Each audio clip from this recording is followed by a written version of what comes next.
So, welcome to another Talk Photography. I'm Mark Cleghorn, and today I'm going to be joined by Paul from Amazilia Photography. Paul, are you with us? Paul, are you there? I am certainly with you, Mark. Thank you very much for inviting me. My Yes, I'm pleasure. here. Can you hear me? I can, loud and clear and things, really. Paul, before we get going into looking at your 8 images, can we talk a little bit about you and your photography and your background and how you got into photography in the first place? Yes, of course. How I've did it had all a start? career. Well, I suppose it started because my career has been very much in sort of the scientific, and my degree, in fact, in the scientific areas. And I've been very analytical through most of my work, and which is fine. I've enjoyed it, but I've always been aware there's a kind of latent creativity which has involved writing in the past. And as I was approaching or phasing down really towards retirement, I wanted something completely new that I'd never done before, something that I thought I would be able to do. I mean, to be honest, I did try actually painting and line drawing, and it was absolutely terrible, embarrassingly so. So that clearly wasn't going to work. And then the next thing I tried was I just picked up a camera and started to use it. And I think the turning point really was when I went to a tutoring session over in Reading. I think that was Paul's studio in Reading. And I did my first fine art nude shoot. And I can remember the moment. It's when I turned the camera's viewfinder into black and white, the screen on the back into black and white, and suddenly I was completely transfixed with it. And I think that's the moment that grabbed me. And initially, I wasn't really working much outside, which, given my background in nature and my sort of lifelong study of nature and touring around the world and all sorts of things, it's probably a bit peculiar. But I was very much studio based to start with. Didn't really start branching out until a couple of years later outside. So today's session is natural nudes in nature, as it were. Yeah. What's kind of really inspired you to kind of really focus in on the nude outside, really? What's the kind of the big thing in your head that drives you? Well, I think it's because I've spent most of my life, very strongly connected to being in nature, being outside. I've had hobbies which have involved spending a lot of time outdoors, watching wildlife, really. And all around the world as well. So it's not surprising to me that that's where I made the deepest connection. But as I say, I didn't start off that way. I started off working in studios, which I thoroughly enjoyed. But I never connect in a studio the way I do outside. I mean, in a studios for me are always very hard work. I've really got to think a lot. But when I work outside, it's very intuitive. It just comes very naturally. But it took me a few years to discover that. As I say, you would have thought with my background, it would have been the most obvious thing to do. And it's certainly where I derive by far the, most satisfaction from my photography now is nudes in nature. But it's not how I started. So I read on the bio that you were based, or you are based in Guernsey. Is that still the case? Yeah, I'm still in the Channel Islands. I've lived here, apart from 4 years, over 3 in Wales and 1 in Exeter when I was doing my degree and postgrad training. I've lived in the Channel Islands, in Guernsey and Alderney all my life, and thoroughly love them. I think I find being surrounded by the sea very liberating, and I know it can have the opposite effect, but I think if you're born on an island, you see the sea as freedom and very expansive, not limiting at all. And there's a special light, isn't there, in the Channel Islands? I always think there's a special air every time I visit there, Guernsey or Jersey and so on. There is something magical in the light, I think, compared to a drab day here in Wales. Saying that, the sun is shining outside, but it's usually a drab, wet day kind of thing. I think that's true, and of course, at this time of year in particular, this sort of mid-autumn period, the clarity of the light is staggering, really staggering, which is pity it's not always at its warmest for working outside, but the light is fabulous. And I think that's, every time of year has got something, both in the light. I think we're also extremely fortunate in the British Isles and Western Europe to have the seasons that we have. I know from traveling around the world, not all parts of the world have seasons as strongly demarked as ours are, and that adds so much interest, diversity into the landscapes in which I'm photographing, that that you can never really fall short of new things to photograph outdoors. Before we get into the first of the images, do you mainly shoot on Guernsey, or do you travel off island to shoot? How is it kind of balanced for you? I normally shoot off island. I've only very recently started shooting on Guernsey and Alderney, which is the northernmost of the Channel Islands, where I now live. And the fantastic advantage of shooting, it's like playing football on a home pitch. I kind of know this territory. Yeah. I do a lot of wrecking of the sites I think are good where I live. Whereas what I find, it's exciting because most often I shoot in places I've never seen before, and that's very exciting. But it's also a bit nervy at times. You know that there's something really good in this landscape or in these features, but you've got to make sure you see it, and you've got very limited time to do that, especially if your time working with a model is limited, and also you're strongly affected outside by the weather. I remember when I started, I had to stop myself doing it. I was kind of like forever moaning about, it was either too bright, too sunny, too dappled, too overcast, too grey, too flat. And in the end, I just realised, no, that's all the challenge. That's what it is outside. It's never the same. It's always going to change. It's always different, and you have to find ways of getting the most you can out of the landscapes you're in at that particular time with that particular weather. And of course, one of the things I love about shooting here in the Channel Islands, I can shoot the same landscapes in very different lights and very different weather conditions, and that in itself makes them look very different. Have you managed to find models on the islands okay, or do you have to kind of import one? How does it work for you? I'm not sure if import is the right way, but you know what I mean. No, I've mostly worked with UK models, mostly. Even when I shoot here, I have worked with a model who was born in Guernsey, actually, but she's now living up in the north of England. And the one interesting experience I had when we were in COVID, of course, I couldn't travel to the UK, and models couldn't travel here. And I was getting quite frustrated, as I'm sure most people were in COVID, not being able to pursue my sort of passion. So I set up what I called a diversity project, where I sort of put a casting call out just on Guernsey, expecting no one at all, because it's a relatively small community. And I had 5 women responded, and they were absolutely terrific. And we went out in Guernsey. They chose the site that meant something to them, and we went out and working with complete amateurs, because none of them had any previous experience except one who had, she did a lot of modeling for life drawing, but the rest were all completely new to it.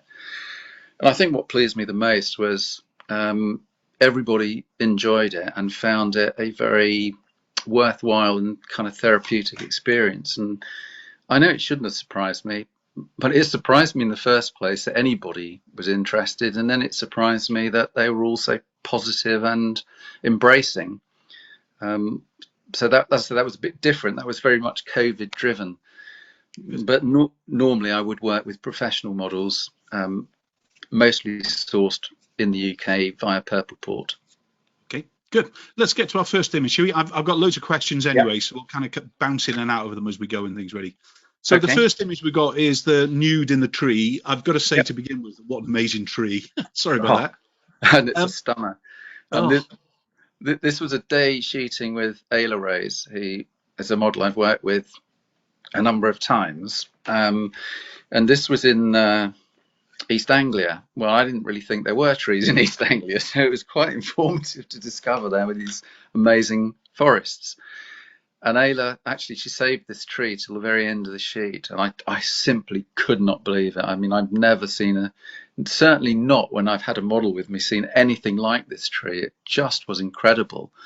And I think from reading the signage, it was planted in Henry VIII's time as a sort of royal forest, and it clearly is one of the original surviving trees. And the way Ayla could just sort of hop onto the tree and sort of almost disappear into it, that's found absolutely staggering. And it is one of my favorite images because it's exactly what I shoot: nudes, very strongly connected and within nature.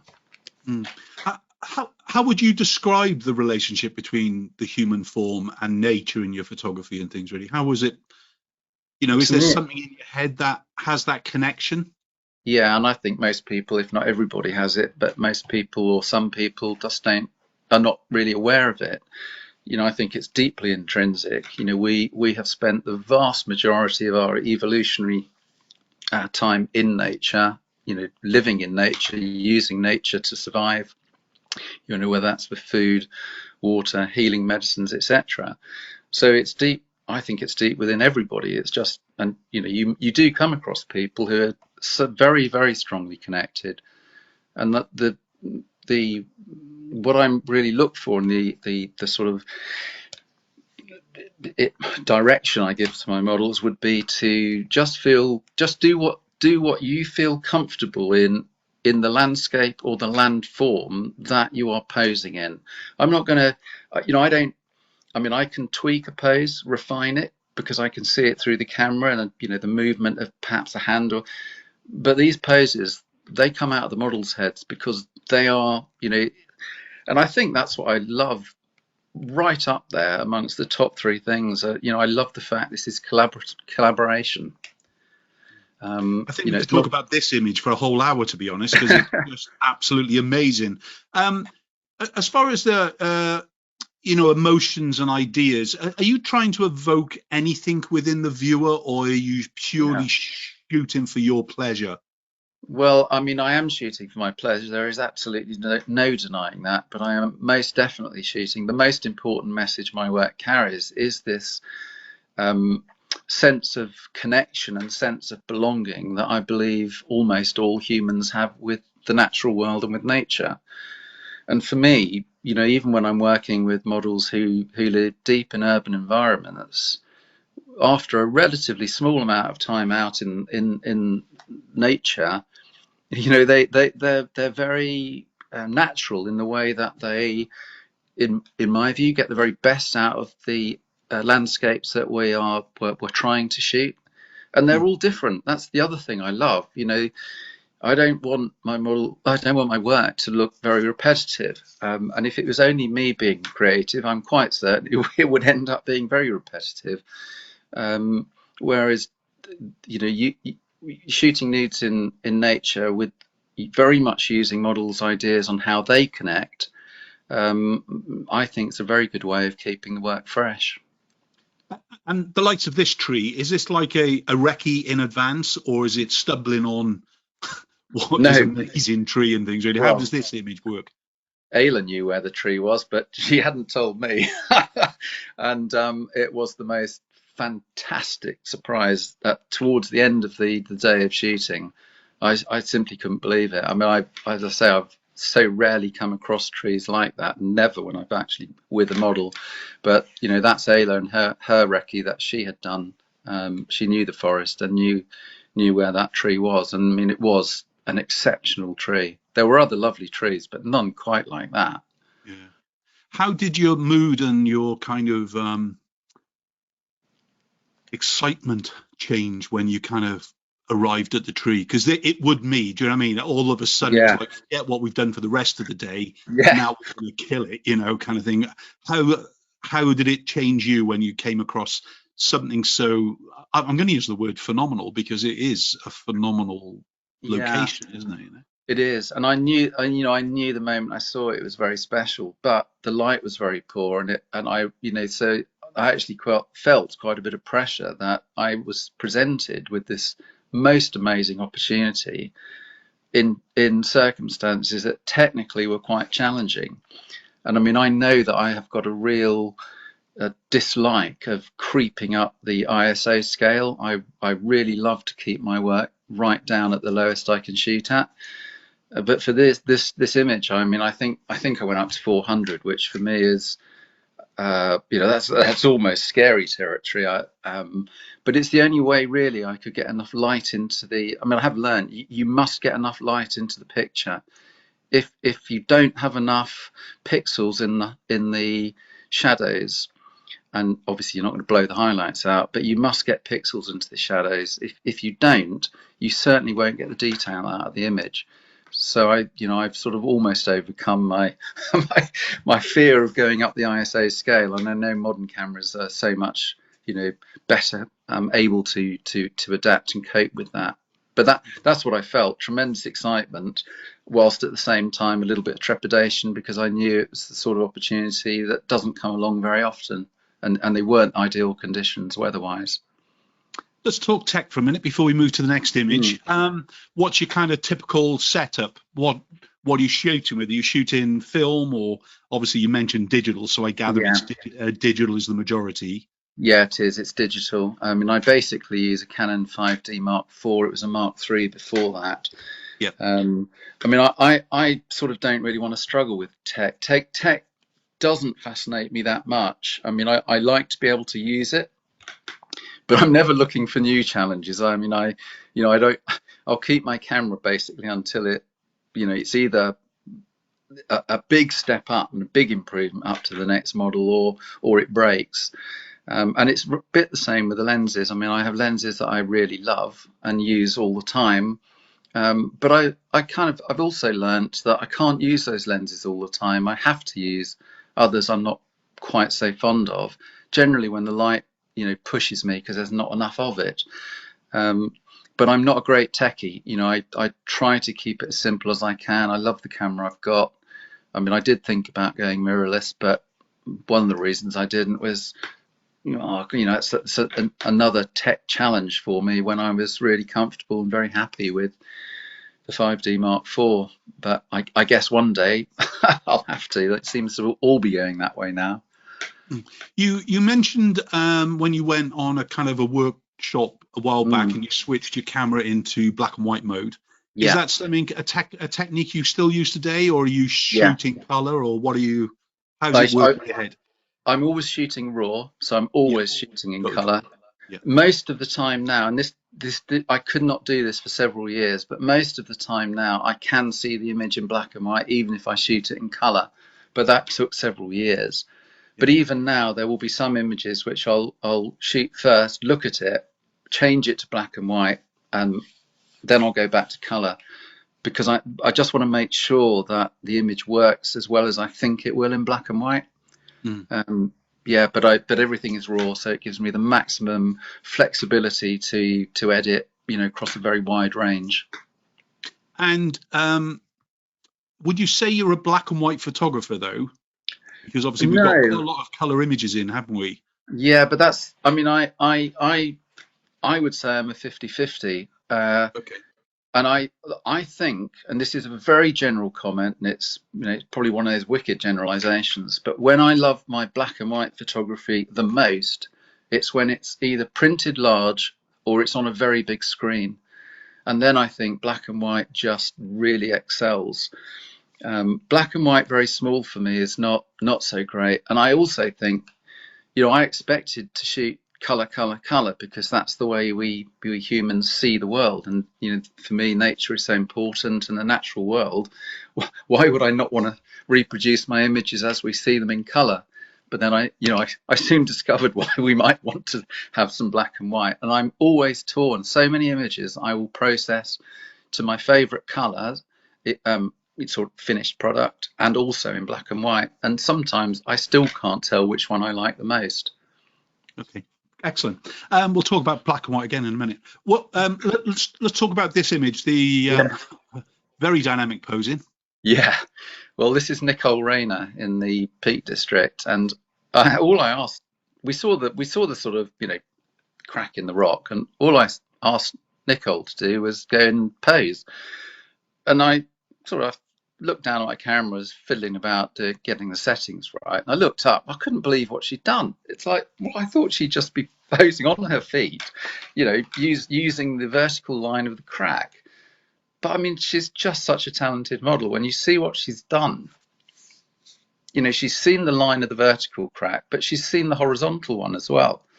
And yeah, and sorry, then it's a pretty athletic pose too. No, I was really stunned, and I shot it very quickly, thinking, this might end in tears in a minute. Of course, it didn't, and again, I needed to shoot it very quickly because it was a site where you do get a little bit of public access, so you never quite know when you've got to sort of wrap things up. But I put it in the selection because I just think it's a really good demonstration of, if you don't over direct models, generally they're going to far exceed what you think they're going to do. And when you say you travel to the UK quite a lot to shoot and things, and are you more or less traveling to where or near where the model lives, or are you selecting locations specifically for a model? I kind of do both, actually. I mean, there are models I really want to work with because I love their work so much, and I'll generally then try to find locations near to them. But occasionally I'll travel to a certain location for several days and invite a model down. I mean, I also shoot in the Canary Islands, Portugal. I mean, in the winter, because shooting in British Isles is so difficult, in terms of harshness of conditions for the models, I tend to try to go south at least once or twice a winter and shoot for a week or so in places like Lanzarote, Fuerteventura, Menorca, somewhere where you're going to get you've got a very good chance of getting good light and decent warmth to be able to shoot in those winter months. And then, of course, that's inviting normally two models I would go with. And if I'm doing a foreign trip, it would be two models. And you go to aperture. What kind of depth of field do you like to shoot with? For most of my images, I would be on 8 or 11. I would suggest. I don't really like going too much above 11, and I don't like going below 5.6 unless it's a close shot of a particular landform or a flower or part of a tree or something that's a very close shot. Then I'm then very happy to. But it is one of the things that that can be limiting because weather-wise, if you've got dull days of rain or whatever, you can't always shoot apertures that that small. You're forced to open up, and then you're then I don't like. I also tend to shoot on 1/160th, maybe 1/200th. Because I've learned in the past, when I'm shooting at slower speeds than that, and I know a lot of photographers shoot at 1/125th, I would too many images. Because I like very crisp images, and I would just have enough of a blur. It would annoy me, it ruin the picture really. So then that's why I shoot a little bit faster, but it can limit my aperture a bit or push my ISO up, which, as I said earlier, I'm kind of never really happy doing that. That's the last resort. You need to relax. So when you work, we'll talk about this image now because again, another amazing location with nude. Yeah. When you're kind of traveling, obviously, there's big expense involved here, and if the weather is not going to be on your side, what happens? Well, it wasn't on this day, and that's why I put the image in. This is, again, shot in sort of the Peak District. And this is Nicole Rayner again. And we were shooting, and we went out. The day started extremely misty. And actually, that was fine, because we got some lovely shots very first thing. And then the heavens opened, and it absolutely poured with rain. And there's nothing we could do other than go to a cafe and try and sit it out. Then we got a break. We went back to the site. It was absolutely crawling with rock climbers. Clearly couldn't shoot anything, in those conditions. So we had to change across to the eastern side of the Peak District, where I had some other sites. We did get some decent shots there. And then we went back to the original site where this shot was taken. In the afternoon, when the sun, at least you can see, we had a little bit of blue sky and the clouds were lightening up. But there were so many people, and I think in the whole of the afternoon we probably shot no more than 15 or 20 frames. But you kind of, you don't need to shoot more than that when someone like Nicole can pull out poses in very, very quickly. We only had this light for seconds, and she was straight on it. If she'd been sort of, ambling up there or trying to work out her pose, it's all in her head before. And that is so valuable when you do have these very difficult days. And that was certainly one of them. I probably shot the least number of frames I've ever shot in a whole day, in the field. And yet that day delivered some absolutely superb images that I'm really pleased with. Any advice for people just getting started, whether they're shooting nude or whatever, but on location with kind of challenging weather and everything else? Any advice for them? I think by far the best advice, which I read early on, was pay for the best model you can. Get an experienced model, because you can then only worry about your part of the job. When you're starting out, if you're working with an experienced model, they will pose beautifully for you. They will know which side of their bodies, to turn to the light for this or that location. They will also spot very good photographic opportunities in the landscape. They really are very good at it. And I've always thought that was an extremely wise piece of advice that I read early on, and certainly one I always recommend. Very good. Sorry, go on. That's okay. In terms of working with difficult light, I think that, as you've said and I've commented, you've just got to learn to use the triangle of aperture, speed and ISO and play with them. As I say, I was never comfortable with ISO. It took me years and years, but I realized I tried not to do it, and that's when I realized if you don't get enough detail in your shadows, you will never get a great image out of it, or well, certainly I wouldn't. It's not worth sacrificing detail in the shadows, not for the sort of things I shoot anyway. And so that's how I learned. Push the ISO up when you really have to, and you can't compromise any more on speed or aperture. We'll come back to the post process in a minute, if that's okay with you. Let's talk about the next image, a very cold footed model, if nothing else. Yes. Well, this is Cariad, very, very experienced and great model, based in Wales, and she has run several trips to Iceland. I've done 2 of them so far, would love to do another. And she has got that amazing ability. The first year, which was 2023 that I went, the weather was absolutely diabolical. Diabolical in the sense we had frequent rain. This was in June, and really high winds, the sort of wind chilling that you'd be putting on 2 cardigans, 2 shirts, and at least a couple of coats as well, scarves and a woolly hat. In fact, I did have a woolly hat on, which blew off down the beach, and Cara didn't bat an eyelid, and she was off the rock and actually caught it before it ended up in the sea. She has got that, and obviously it's quite a rare thing. It's one of the things you must really watch with models. Don't let them get cold. Often models are going to push themselves beyond their limits because they're working really hard to deliver what you want as a photographer. It is collaboration. They want great work out of this as well, so they're going to push themselves generally, and so you really do have to watch and make sure models don't get cold. But as I say, somewhere like this, and Cariad knows how to shoot up there. You don't shoot for long. You shoot very, very quickly, and then you super warm up again very, very fast. But I was still staggered. What a landscape to shoot in. Iceland is one of my favourite places. Oh, I think, if you ever get the chance, even as a landscape photographer, wildlife photographer, fine art news, it's just the most amazing place. And I think for me, what I love is, it's only, 2.5, 3 hours flying time out of London.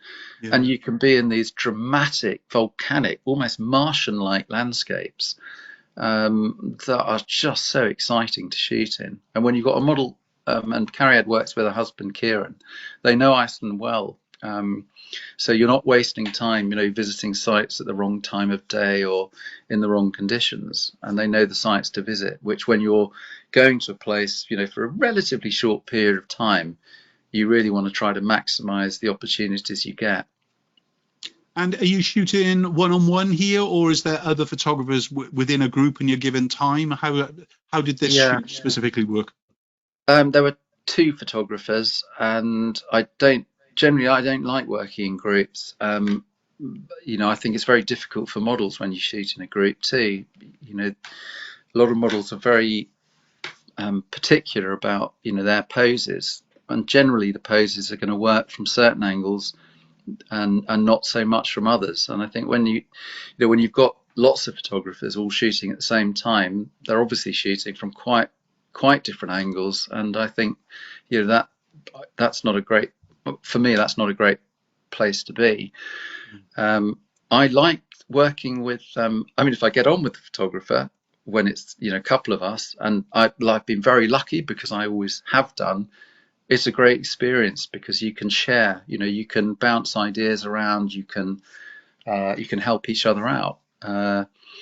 So I've liked that, and of course, just generally chatting with other photographers, the meal over, the evening meal or whatever. It's been quite fascinating, and obviously we talk about, who we've worked with, which models, we've particularly enjoyed working with for the sort of work we shoot. So yeah, and I really enjoy that opportunity, especially when I'm living in the Channel Islands. It's a very rare opportunity to you actually get to speak to somebody. Yes, yeah, it's a real pleasure. Wasn't the Channel Islands at one stage the highest rate of divorce and remarriages on an island? Do I remember that? I don't know now. It's some piece of junk in my head that I've just. I'm not sure. I guess any small community is going to run that risk, but I mean, Guernsey's not that small now. Well, I suppose for many people it is, but 65,000 people, it's quite a base. I think it's the shortest flight I ever did. Yeah. From Jersey to Guernsey, and it was like we took off and we landed, and I'm not kidding. Well, you know what I'm on about. I do. It literally is seconds. Yeah. It almost be better to put a zip wire in, I think. Anyway, post-processing. How much is involved for you, whether it's black and white or color and things? A lot is the answer to that, because when you shoot people in the landscape, generally if you just treated the image and processed the whole image in the same way, you are going to mess something up. Generally, you're either going to mess the model's skin up, or you're going to really lose out in a lot of the texture that many natural environments have. For my first few years, I only used Lightroom. Actually, Lightroom is becoming so good now. I'm quite sure you could edit everything you possibly wanted to, and other similar, editing suites. I didn't learn Photoshop. Actually, that was until COVID. That was the one sort of opportunity. It gave me the time to really sit down and try and grasp it. And I tell you, that where I finally got it was that I think I bought or did one of Thomas Holmes' workshops, and I finally got what I had spectacularly failed to understand before about how to really try to get the best out of editing images. And I think what's also interesting, and I find massively disappointing when I'm out shooting, when I see what I shoot on the back of the camera, generally it's quite horrible. And I say that because I'm working really hard to capture as much detail in the full range of pixels I possibly can. But that means, it's a completely unedited, unprocessed image in the back of the camera. You'll get a much nicer photo simply snapping off from an iPhone, because the iPhone will do so much processing for you. You won't have any choice in it, or very little, but it will do it for you. And I think for me, a big slug of the enjoyment is actually processing images, provided I capture enough detail in the original shot to be able to work with it.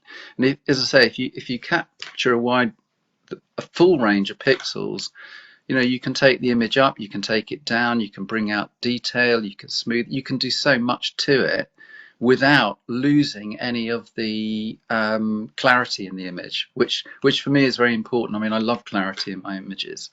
I don't like shooting. I don't shoot soft. It's unusual for me to shoot soft.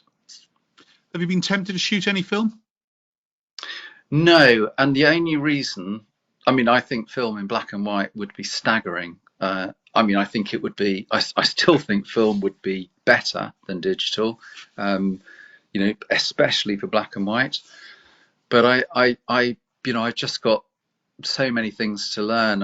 I love my photography, but I love other things as well, and I'm trying to learn other things at the same time. And I'm very happy and contented with my photography. So I don't ever want to get competitive with it.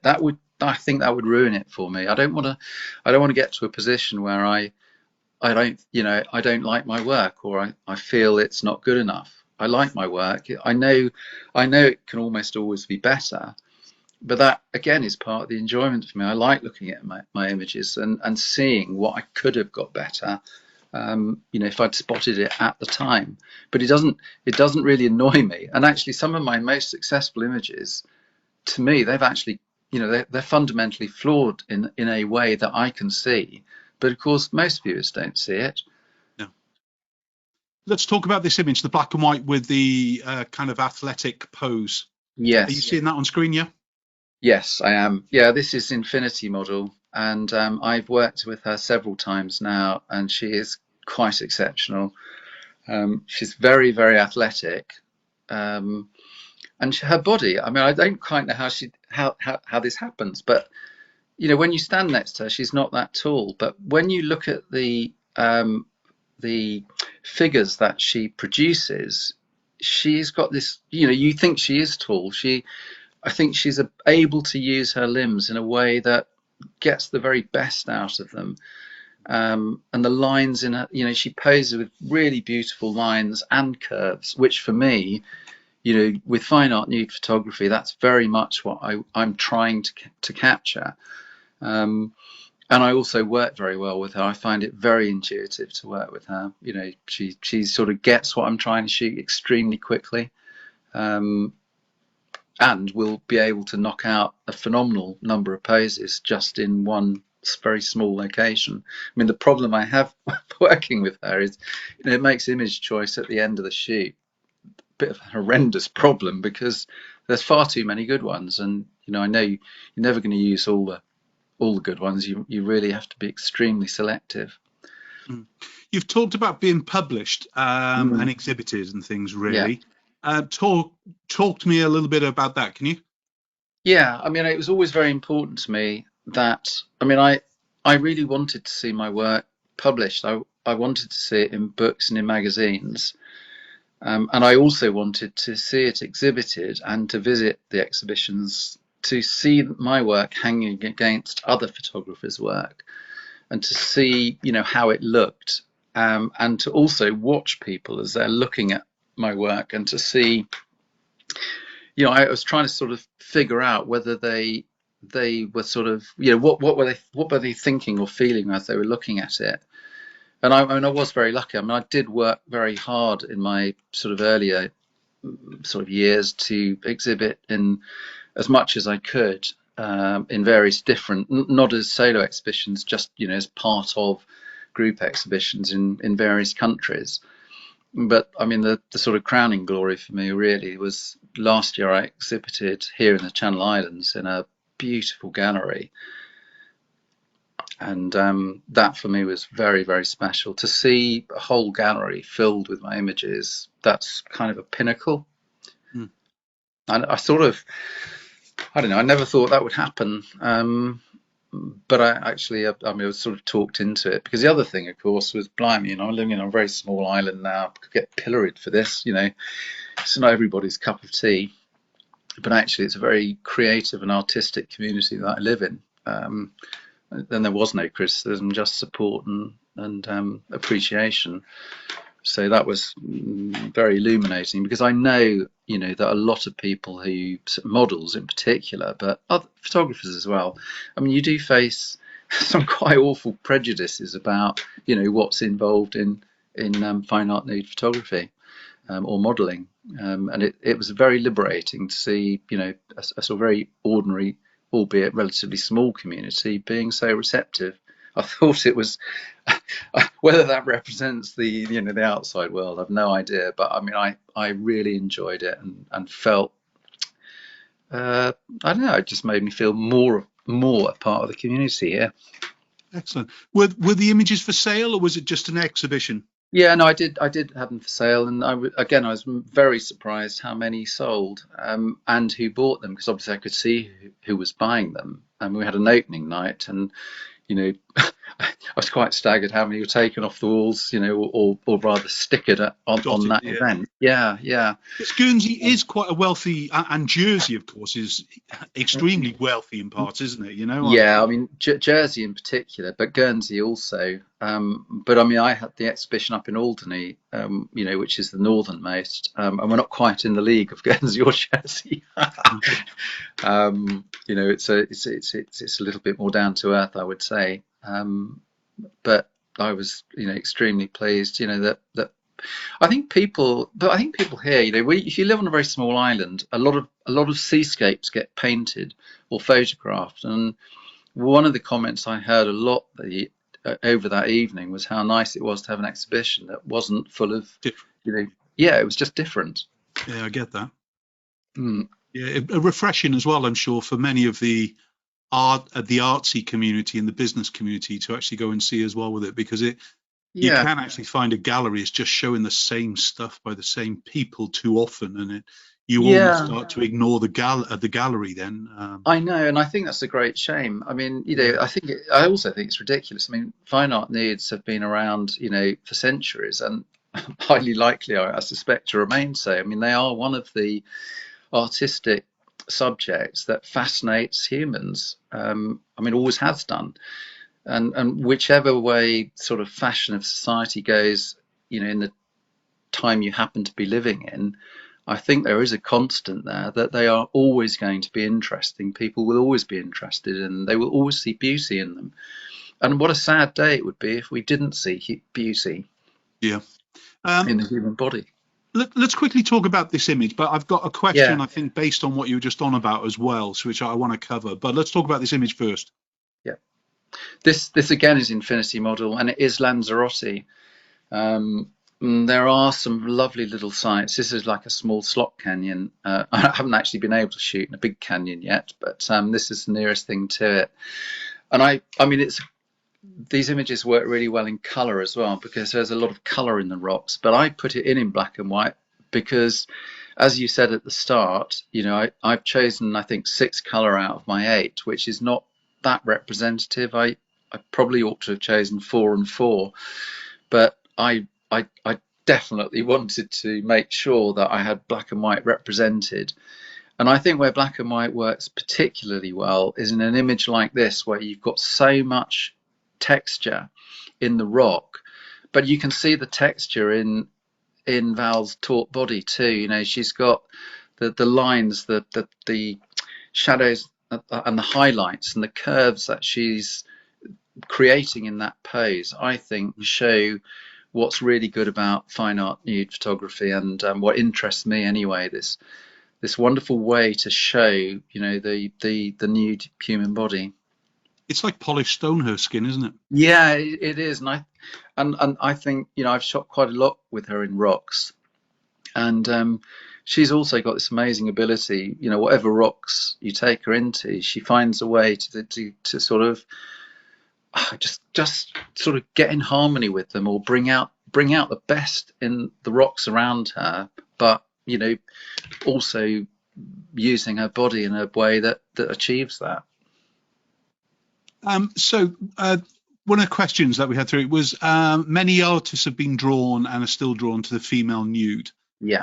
How do you distinguish your work from the past and contemporary artists in what is a tradition, isn't it, really? Yeah, it is. I mean, I think, you know, and I'm not unique in this, but I think what definitely sets my work into its sort of niche is the fact that I am really trying to show the connection that we humans have got with the natural world. You know, the fact that we belong in it, we're comfortable in it, we connect with it, which is why, you know, I don't shoot fashion or glamour or boudoir, all of which, you know, produce some truly marvelous images. And I've tried a little bit of everything, really, you know, as I've sort of done this 10-year journey. But once I discovered, you know, and again, when I work outdoor nudes, you know, there isn't clothing, there aren't shears, there's not, you know, sometimes a piece of jewelry will sort of appear somewhere, but it's generally, I prefer it if it's, you know, if there is not any mark that denotes anything other than, you know, sheer humanity.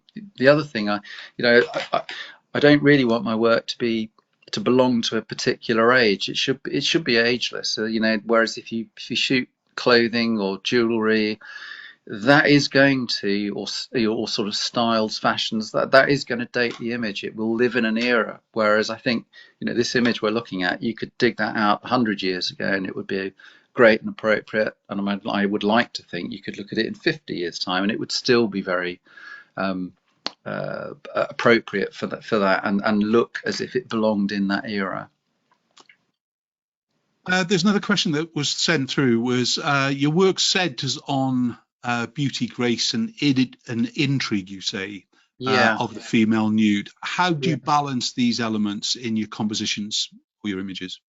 Yeah, I mean, I think I am always going to look for beauty, always. I mean, I know, and again, there's some fantastic photographs showing, you know, emotions, the whole gamut of emotions. But primarily because I'm working outdoors, I'm really trying very hard to show the beauty of the human body in the environment in which, you know, it's actually placed. I do find, you know, I find women beautiful. I find them graceful. So I guess in many ways that comes quite instinctively. If I saw something that wasn't beautiful, there's a very high probability I won't shoot from that angle. If it's not an angle that has got the human body, you know, in its best form, I'm unlikely to shoot it. I mean, I'll shoot it as part of a sequence, but I'm never going to actually select it for editing and processing because it's not what I'm trying to show. Which doesn't mean it's, you know, obviously it doesn't mean it's not very good in the sense that, you know, other photographers working in other fields, other genres, other messages produce the most stunning work. And I say, especially when they're looking for emotions, which can really, you know, you can get such a strong connection. You can really pull the viewer in if you're shooting, you know, for emotions. Question before we chat about this. What makes your nudes in nature different from the other two areas you work in, i.e. the dynamic fine art nude and the sensual nudes? Yeah, I mean, I guess I started off shooting dynamic fine art nudes because they rapidly, in my early days, became very, very successful images, particularly when I worked with a partnership of Anna Rose and Ayla Rose. Together were just really staggering in what they could do, and that fascinated me. And as I say, switching the monitor on the back of the camera to black and white, I was really able to see the human form in those dynamic images. Sensual has sort of come and gone a bit in the sense that I've tended to shoot it in the winter when I can't work outside. And obviously I haven't been able to go down south to the Mediterranean. So you've got to then shoot in, you know, hotels or in a studio. And I mean, I suppose in reality, I shoot very little of it these days. The only area I sort of, I guess my default, if I have to work in a studio, I'll default to bodyscapes.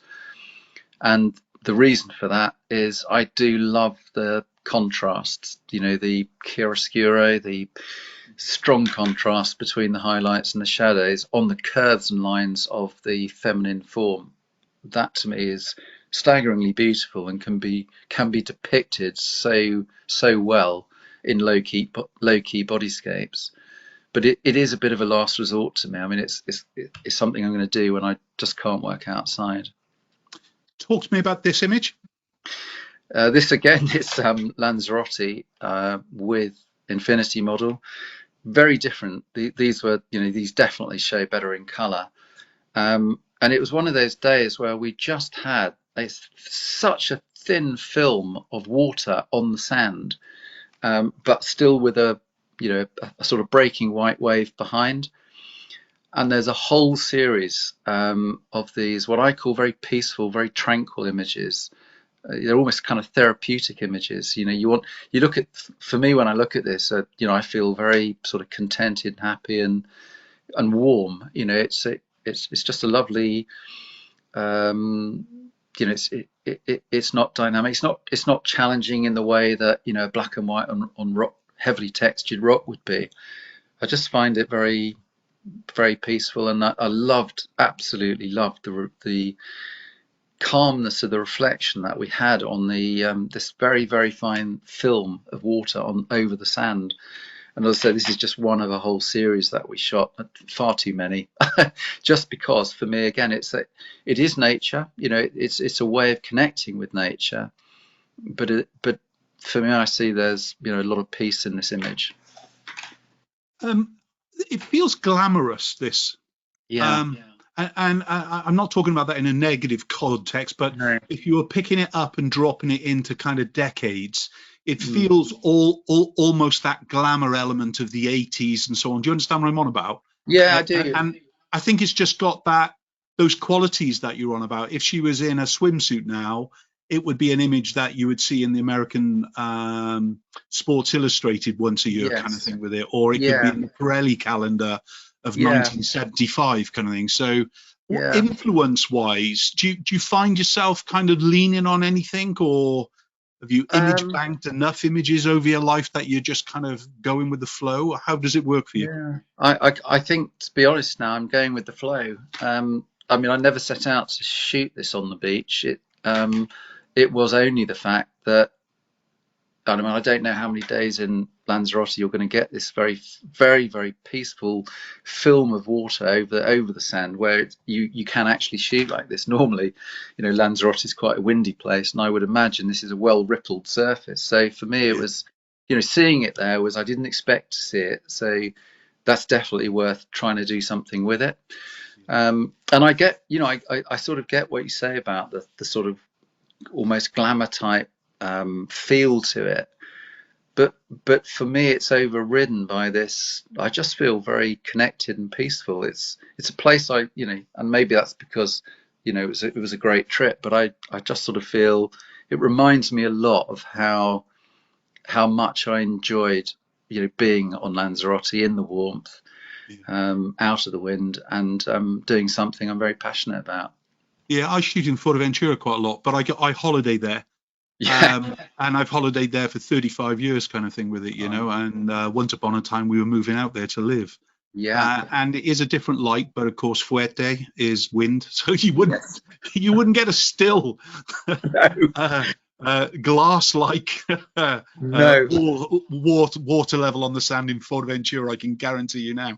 No, and I think to be fair, Mark, also Lanzarote, because it's it's the other of the eastern ones. Yeah, they also get a lot of quite strong winds. So I was really surprised. But as I say, I think it's just sometimes you go out expecting to shoot something and you end up shooting something completely different, and that doesn't matter. What matters is that you come back with something that you like and you feel some connection to. It doesn't really matter if it's nothing to do with what you actually set out to shoot. Yeah. Good. erotica. Before we talk about the next image, erotica. What's your thoughts? Are you a fan, or are you like, don't talk about erotica to me, or what?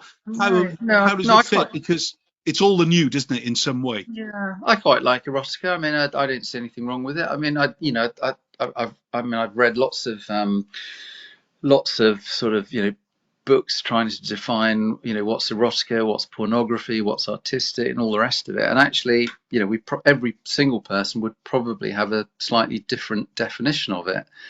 For me, I mean, generally, things like pornography get very boring very quickly because they're just not shot very well.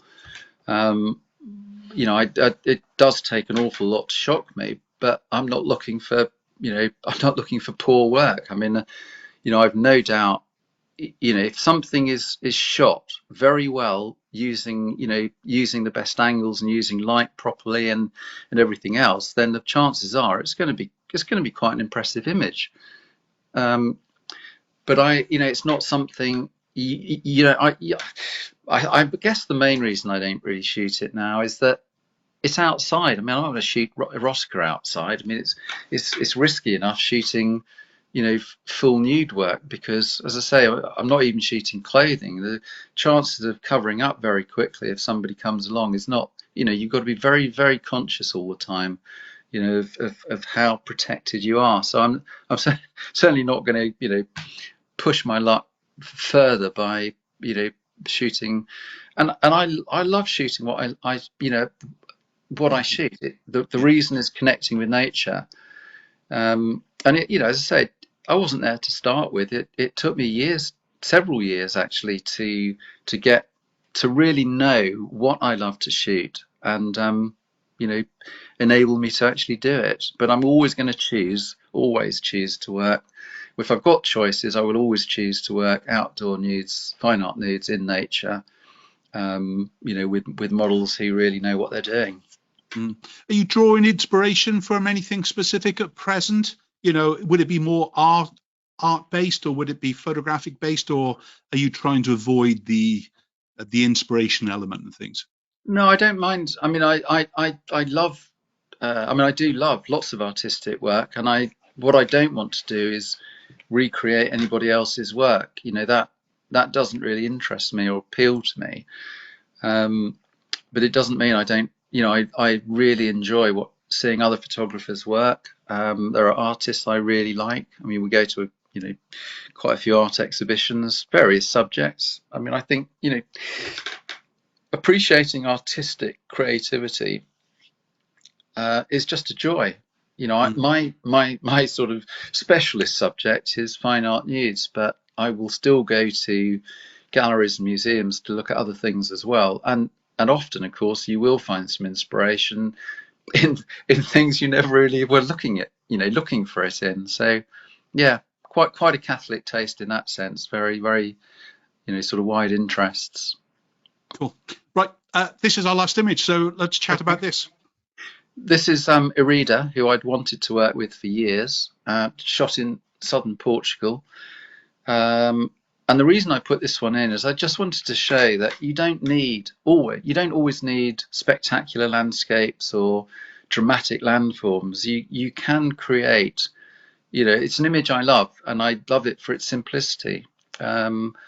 It's just Irida standing in a field of sort of quite sort of burnt grasses towards the end of the season, but she's sort of created a pose that sits very well within that field she's standing. And I put it in, as I say, just because I think it's a very simple image, but it works. And sometimes I've found simple images do work. It doesn't always do to try to overcomplicate.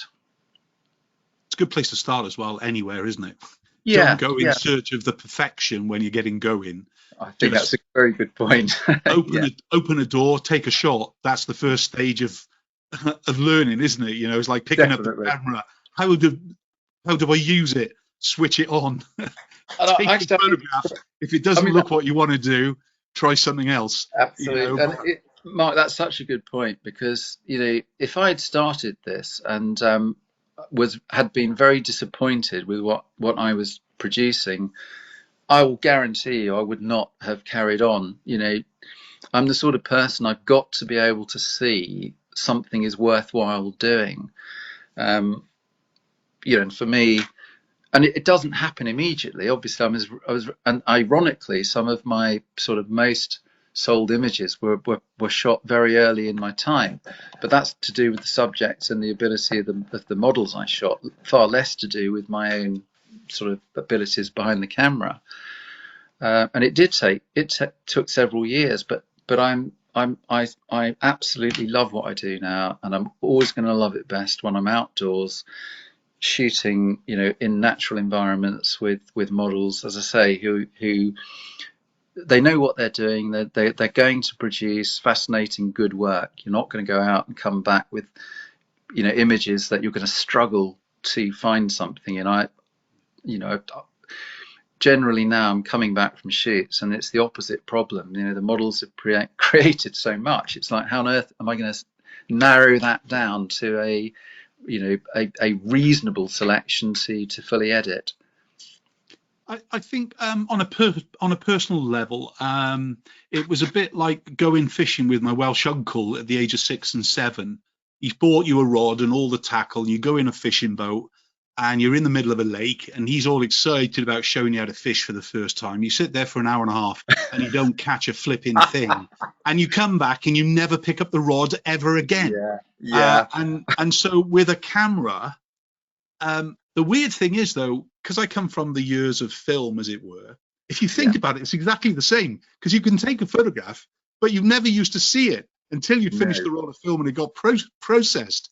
And then you don't know you haven't caught anything until that excitement. But I'm sure for fishermen, I'm not sure how this analogy works with you, but I'm sure for fishermen, pulling in a big fish is the same as kind of seeing the negatives kind of coming out of the wash for the first time before they're dried. You're looking at them and everything else. And the great thing about digital is that, and digital phones, is that you get to see it immediately. And if that doesn't excite you, you're probably not going to stay in the world of imaging. I think, it's a very good point, Mark. And I do, I love the feeling when, because obviously you shoot lots of frames, but you'll see one on the back of the camera, instantly it's special, and that is hugely exciting. You almost feel the hairs standing up on the back of your neck. You've got something special, and there's so many different factors that create that. And generally speaking, it doesn't happen where you think it's going to happen, which just makes it all the more surprising and wonderful when it does happen. But like you say, now it's instant. You can see it straight away. Saying that, you go back about 15 years ago, and I was doing a whole host of boudoir workshops around the UK and things, really, and the groups of 5 or 6 photographers, and I had pieces of card that I used to cover up the back of their cameras with for the first half hour, and they weren't allowed to actually see the images until break time. Oh my goodness. I wanted them excited about looking at their image for the first time. So they were looking through the lens and they were thinking about what they were looking through the lens. They were thinking about technical, and then they were thinking about the capture and what they were trying to achieve. And I wanted them to experience that image for the first time in the delay instead of the instant with it and things, And I think that's a really good point too, Mark. And I think one of the things I find most frustrating about digital is that often it's just on digital platforms where the viewers are only going to look at your image for less than 2 seconds. And for me, that's such a deep disappointment. You can't see my images in less than 2 seconds. At least I hope you can't. I mean, you can see the surface of it, but that's why I love to see them printed either in books or to hang them on the wall, and you then watch people and they're truly looking, and that's completely different. We'll come back to that now in a minute, because I want to talk about hosting your kind of first solo exhibition that you did and everything else with it. Let's look, before I forget, Azilia on Purple Port, so that's at Amazil. Is that a double L? No, it's single L. No, just one. one L. Thank goodness for that, because I spelt everything else. I need new glasses. That's what it is. Amazilia and things where you can actually catch up and actually see loads more of Paul's work, and obviously kind of keep in touch with him if you wish and everything else. But the main thing is to obviously see his work, and remember to head over to his website as well, where you can see more information on Paul and everything else with it. And the great thing about, we need websites, we need Purple Port, because Instagram is not our best place, is it? No, because we've got to cover up even our YouTube channel. Even though we're a trusted provider of content to YouTube, they still don't trust us. No, I find deeply disappointing. I mean, I'm a great fan of the Model Society, US based. I love that site. And they had all their videos taken down. And it's just, to me, absolute insanity. I mean, they do so much good, therapeutic good, and anyway. And that's the benefit we have with the Academy, is that I'm the editor. It's my decision. And if it goes beyond, it will never see the light of day from me. There is somebody has to be the kind of the controlling factor as far as a step beyond. But fine art, nude and everything else with it, in the same way as any experimental art, it shouldn't be just thrown out before it starts and things, really, because it's going to inspire somebody at some stage in a different way and things. But let's not get hooked onto that today. You've talked quite a lot about the models that you're booking. Yeah. And obviously, this can come across bad at times, isn't it? Because you and many others are looking for a very specific body shape to complement you and what you're trying to achieve with your work. How does this kind of work in your head when you're looking for a model? Is there a specific body shape that you're trying to attract and find? No, I mean, having said that, I'm going to straight off admit my work is not diverse enough. But I'm not looking for that. I'm looking for models who, in my view, when I look at their work, they are connecting with nature. They are able to pose in nature in a way that feels quite connected and intrinsic to me. But I mean, I've actually discussed this with a few models recently. I think there's a general decline in fine art nude models, especially in the UK, and this seems to have happened post-COVID, and I'm not entirely sure why, although a number of people have said that they think it's because even photographers now are tending to move away from it because they can't really post their images on the big social platforms, so they're sort of shooting in order to be able to post on the likes of Instagram or YouTube, etc. And I think that's a terrible. Well, it's just very unfortunate. I mean, I think my early days, when you first start out, having lots of likes and being popular seems to be, well, it's very important. You need a bit of reassurance. But when it gets to the point, as it did at one point with me, where you start to bend your shooting to what's popular or what you perceive to be popular, you're kind of losing the plot a bit. You're losing the reason why you're doing this in the first place. But maybe that's part of the journey we must all make. Maybe I would never have found my true, forte in natural nudes in nature if I hadn't, gone through a few different genres along the way. But I think that's sorry, it's a long answer to your question. No, my it's not diverse enough. I would love there to be a much broader selection, not just of body shape, but in age as well. In my view, far too many models decide, they're going to retire early. Now, if that's for family reasons or whatever, that's, of course, there's lots of good reasons. But if it's simply because, they don't believe their body holds the original shape anymore, and I think generally a lot of photographers that I've spoken with would agree, you do want more diversity. You don't want your images to all look like everybody else's images. One way to achieve that, will be to find models who don't look like, typical models. It was interesting when you were talking earlier on today about COVID, and where you kind of put the shout out and everything else with it. And because there was a question here, and we haven't done it, but you almost answered it at the beginning. And the question was, how does your work interact with broader themes of feminism or body positivity, if at all?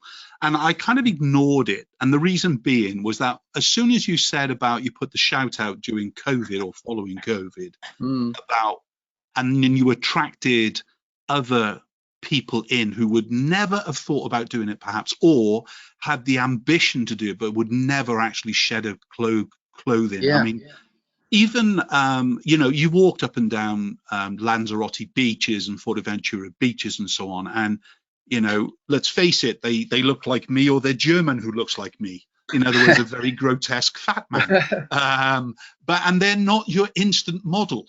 No. However, it always fascinates me, the most beautiful people, however you want to take that, the youth of today and tomorrow, they're the ones who cover up. They're almost the shy ones. Yeah. And they're at their prime, but they actually are so tightly bound up in their head that they can't release their own kind of positivity. And they talk about a lot about body positivity and everything else, but very few actually live the life of body positivity or explore it. Have you got thoughts on that? Yeah, I think I think you're right, but I think it's a bold step, especially when you're younger. I'm sort of getting to the age where it doesn't really matter much. But I mean, certainly when I was sort of actively working in some fairly senior roles, I mean, I don't think, well, I certainly wouldn't have, put my name to my photography, which I clearly do now.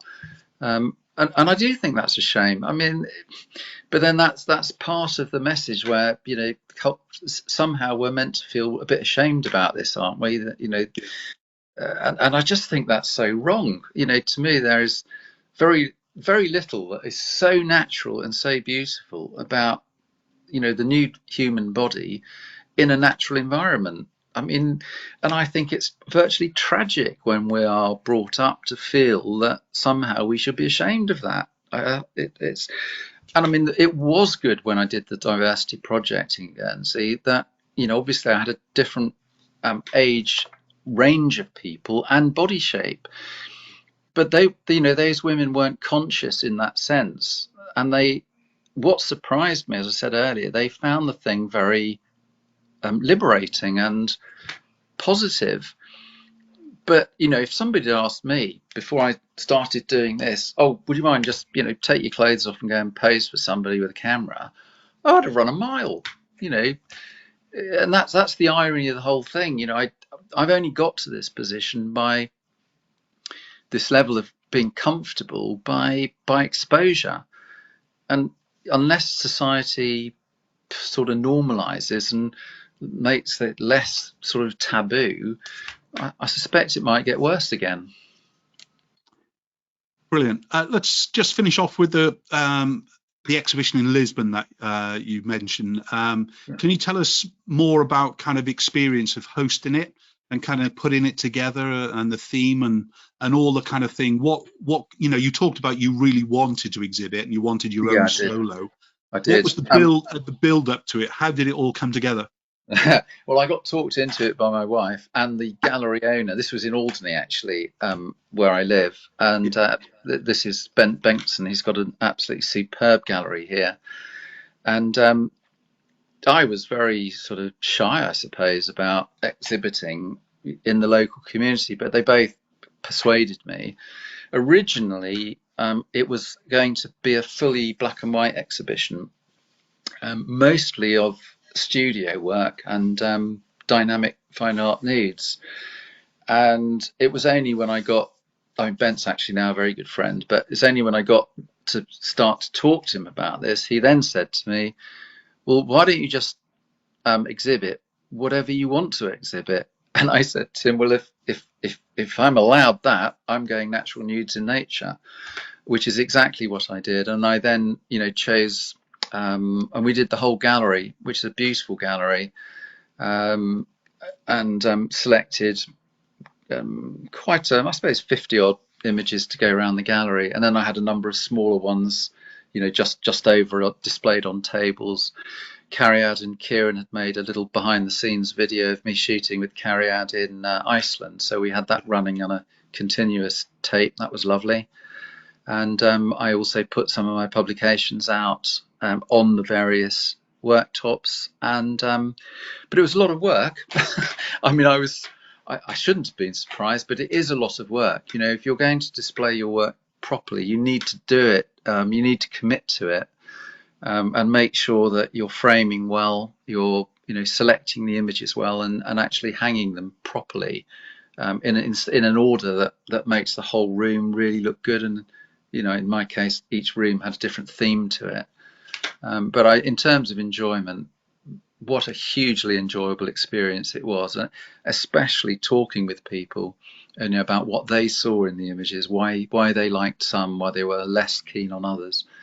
And I think that as a photographer, that's deeply rewarding. That's immediate, real feedback from people who are choosing to come and look at your work. And as I say, I think that's one of the highlights of my photography so far.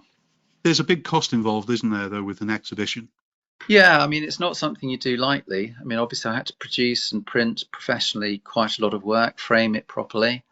I mean, I was lucky I sold quite a bit of work, but in reality, and then I manned the exhibition for a week, but that's 7 days of hard work. So it's not the sort of thing. I didn't make any money out of it at the end of the day. If you put all my costs in, excluding my time, it didn't make money. But it equally, I had a lot of prints produced, and the ones that didn't sell are now hanging all around the house, which is rather lovely. Because I didn't produce anything I didn't like.